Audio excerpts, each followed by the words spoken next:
అన్నిటికీ ఒకే గణేష్ మంత్రం. ప్రతి కార్యంలో విజయం, కోరికలు, ఆశయాలు నెరవేర్చుకోవడానికి ధనం, సంపద, ఇల్లు, కోరుకున్న ఫలితాల లాభం, అలాగే జ్ఞానం మరియు బుద్ధి ప్రాప్తి. ఈ గణేష్ మంత్రాన్ని గణేష్ చతుర్థి నాడు లేదా ఏ శుభదినంనైనా ప్రారంభించవచ్చు. ప్రతిరోజు మంత్రాన్ని 7 లేదా 11 సార్లు జపించాలి. వరుసగా 30 లేదా 40 రోజుల పాటు ఈ మంత్రాన్ని జపిస్తే సత్ఫలితాలు ఉంటాయి.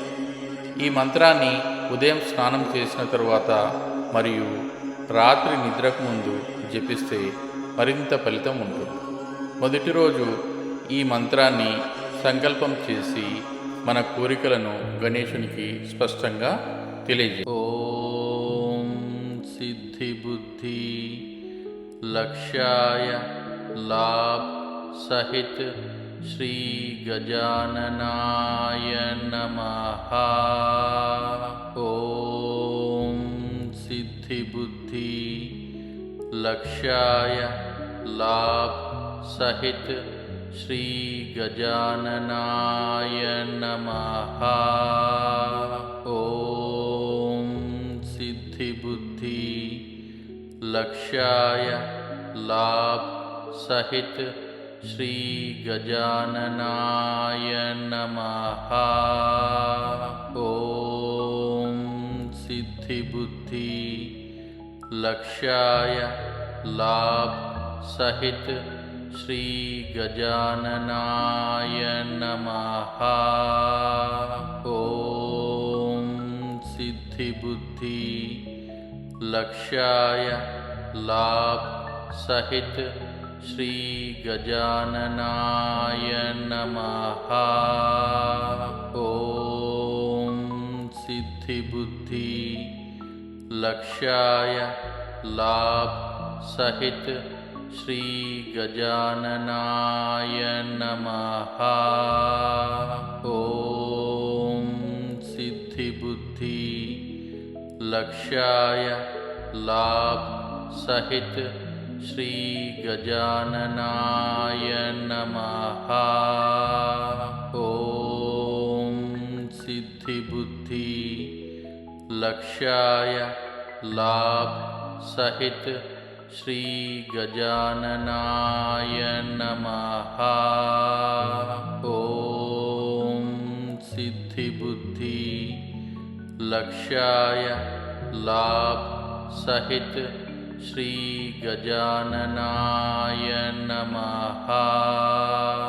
ఓం సిద్ధి బుద్ధి లక్ష్యాయ లాభ సహిత శ్రీ గజాననాయ నమః. ఓం సిద్ధి బుద్ధి లక్ష్యాయ లాభ సహిత శ్రీ గజాననాయ నమః. ఓం సిద్ధి బుద్ధి లక్ష్యాయ లాభ సహిత శ్రీ గజాననాయ నమః. ఓం సిద్ధి బుద్ధి లక్ష్యాయ లాభ సహిత శ్రీ గజాననాయ నమః. ఓం సిద్ధి బుద్ధి లక్ష్యాయ లాభ సహిత శ్రీ గజాననాయ నమః. ఓం సిద్ధి బుద్ధి లక్ష్యాయ లాభ సహిత శ్రీ గజాననాయ నమః. ఓం సిద్ధి బుద్ధి లక్ష్యాయ లాభ సహిత శ్రీ గజాననాయ నమః. ఓం సిద్ధి బుద్ధి లక్ష్యాయ లాభ సహిత శ్రీ గజాననాయ నమః. ఓం సిద్ధి బుద్ధి లక్ష్యాయ लाभ सहित श्री गजाननाय नमः। ओम सिद्धि बुद्धि लक्ष्याय लाभ सहित श्री गजाननाय नमः। ओम सिद्धि बुद्धि लक्ष्याय लाभ सहित श्री गजाननाय नमः। ओम सिद्धि बुद्धि लक्ष्याय लाभ सहित श्री गजाननाय नमः। ओम सिद्धि बुद्धि लक्ष्याय लाभ सहित श्री गजाननाय नमः।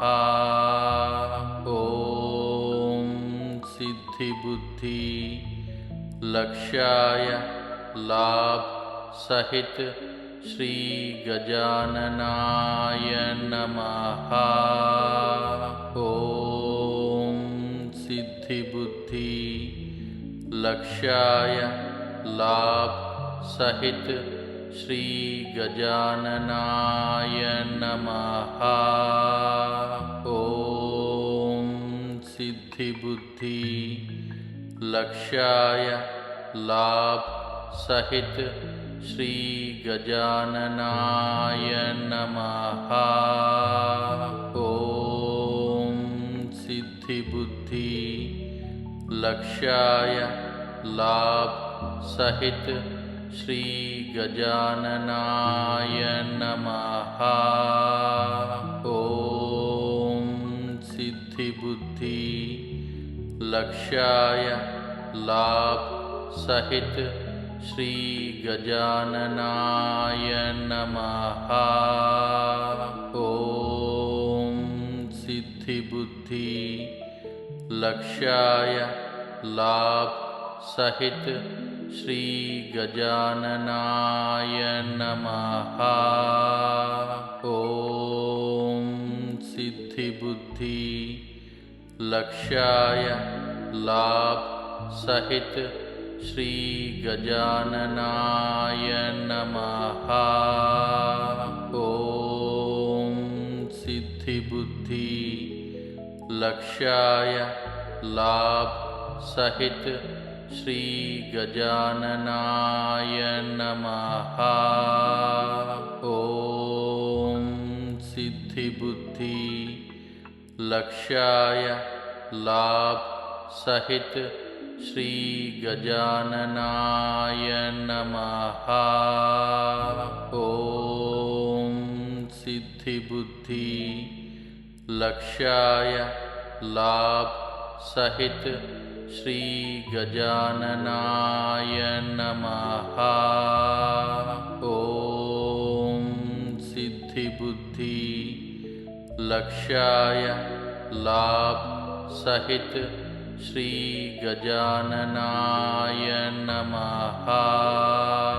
ओम सिद्धि बुद्धि लक्ष्याय लाभ सहित श्री गजाननाय नमः।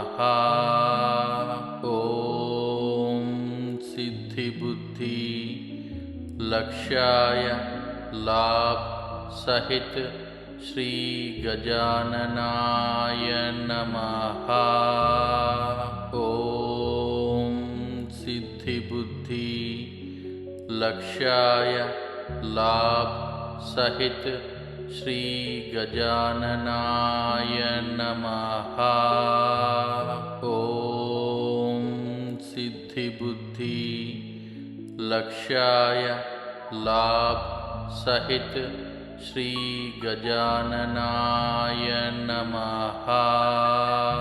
ओम सिद्धि बुद्धि लक्ष्याय लाभ सहित श्री गजाननाय नमः। ओम सिद्धि बुद्धि लक्ष्याय लाभ सहित श्री गजाननाय नमः। ओम सिद्धि बुद्धि लक्ष्याय लाभ सहित श्री गजाननाय नमः। ओम सिद्धि बुद्धि लक्ष्याय लाभ सहित श्री गजाननाय नमः। ओम सिद्धि बुद्धि लक्ष्याय लाभ सहित श्री गजाननाय नमः। ओम सिद्धि बुद्धि लक्ष्याय लाभ सहित श्री गजाननाय नमः।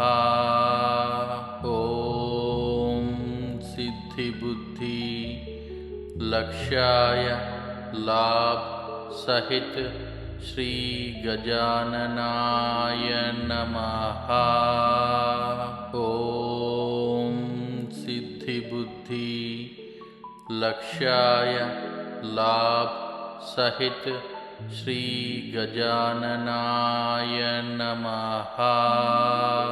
ओम सिद्धि बुद्धि लक्ष्याय लाभ सहित श्री गजाननाय नमः। ओम सिद्धि बुद्धि लक्ष्याय लाभ सहित श्री गजाननाय नमः। ओम सिद्धि बुद्धि लक्ष्याय लाभ सहित श्री गजाननाय नमः। ओम सिद्धि बुद्धि लक्ष्याय लाभ सहित श्री गजाननाय नमः। ओम सिद्धि बुद्धि लक्ष्याय लाभ सहित श्री गजाननाय नमः। ओम सिद्धि बुद्धि लक्ष्याय लाभ सहित श्री गजाननाय नमः। ओम सिद्धि बुद्धि लक्ष्याय लाभ सहित श्री गजाननाय नमः। ओम सिद्धि बुद्धि लक्ष्याय लाभ सहित श्री गजाननाय नमः। ओम सिद्धि बुद्धि लक्ष्याय लाभ सहित श्री गजाननाय नमः। ओम सिद्धि बुद्धि लक्ष्याय लाभ सहित श्री गजाननाय नमः। ओम सिद्धि बुद्धि लक्ष्याय लाभ सहित श्री गजाननाय नमः। ओम सिद्धि बुद्धि लक्ष्याय लाभ सहित श्री गजाननाय नमः। ओम सिद्धि बुद्धि लक्ष्याय लाभ सहित श्री गजाननाय नमः। ओम सिद्धि बुद्धि लक्ष्याय लाभ सहित श्री गजाननाय नमः। ओम सिद्धि बुद्धि लक्ष्याय लाभ सहित श्री गजाननाय नमः। ओम सिद्धि बुद्धि लक्ष्याय लाभ सहित श्री गजाननाय नमः। ओम सिद्धि बुद्धि लक्ष्याय लाभ सहित श्री गजाननाय नमः। ओम सिद्धि बुद्धि लक्ष्याय लाभ सहित श्री गजाननाय नमः। ओम सिद्धि बुद्धि लक्ष्याय लाभ सहित श्री गजाननाय नमः। ओम सिद्धि बुद्धि लक्ष्याय लाभ सहित श्री गजाननाय नमः। ओम सिद्धि बुद्धि लक्ष्याय लाभ सहित श्री गजाननाय नमः। ओम सिद्धि बुद्धि लक्ष्याय लाभ सहित श्री गजाननाय नमः। ओम सिद्धि बुद्धि लक्ष्याय लाभ सहित श्री गजाननाय नमः। ओम सिद्धि बुद्धि लक्ष्याय लाभ सहित श्री गजाननाय नमः। ओम सिद्धि बुद्धि लक्ष्याय लाभ सहित श्री गजाननाय नमः। ओम सिद्धि बुद्धि लक्ष्याय लाभ सहित श्री गजाननाय नमः। ओम सिद्धि बुद्धि लक्ष्याय लाभ सहित श्री गजाननाय नमः। ओम सिद्धि बुद्धि लक्ष्याय लाभ सहित श्री गजाननाय नमः। ओम सिद्धि बुद्धि लक्ष्याय लाभ सहित श्री गजाननाय नमः। ओम सिद्धि बुद्धि लक्ष्याय लाभ सहित श्री गजाननाय नमः। ओम सिद्धि बुद्धि लक्ष्याय लाभ सहित श्री गजाननाय नमः। ओम सिद्धि बुद्धि लक्ष्याय लाभ सहित श्री गजाननाय नमः। ओम सिद्धि बुद्धि लक्ष्याय लाभ सहित श्री गजाननाय नमः। ओम सिद्धि बुद्धि लक्ष्याय लाभ सहित श्री गजाननाय नमः। ओम सिद्धि बुद्धि लक्ष्याय लाभ सहित श्री गजाननाय नमः।